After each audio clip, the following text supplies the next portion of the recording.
কোনো কথা না বলে চুপচাপ সামনের দিকে তাকিয়ে হাঁটাবো। আর ভাবটা এমন করবেন যে আমরা দুজন প্রেমিক প্রেমিকা। কি না হলে একটা মেয়ের অনেক বড় ক্ষতি করবে দুষ্কৃতিকারীরা। শালা কল্পনা করছিলাম আজ কি সুন্দর একটা দিন, আর এই সুন্দর দিনে মহাসুন্দরী এক মেয়ে তার মোমের মতো হাত দিয়ে আমার হাতে হাত ধরে রাস্তা দিয়ে হেঁটে যাবে। আচ্ছা আপনি কি পড়ি মনের কথা বোঝেন? সোস আমি মানুষ, আমার নাম নুসরত। আমি খুব লক্ষ্মী একটা মেয়ে, খুব কম কথা বলি। এখন এত কথা না বলে তাড়াতাড়ি একটা রিক্সা করুন। টাকা পয়সা নিয়ে আপনি কোনো টেনশন করবেন না। টাকা পয়সা আমার কাছে হাতের বোটা, হাত দিলেই পারতে পারি। এখন আমাকে একটু তাড়াতাড়ি হেল্প করুন, তাড়াতাড়ি একটা রিক্সা রাখেন।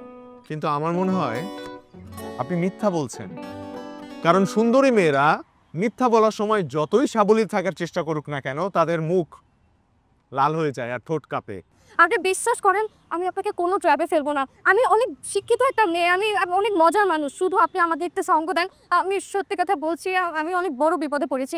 আমি আপনাকে কি বিপদে ফেলবো বলেন? আমি নিজেই অনেক বড় বিপদে আছি। আপনি তাড়াতাড়ি একটা রিক্সা করেন প্লিজ। এই রিকশা! আমি বিপদে আছি।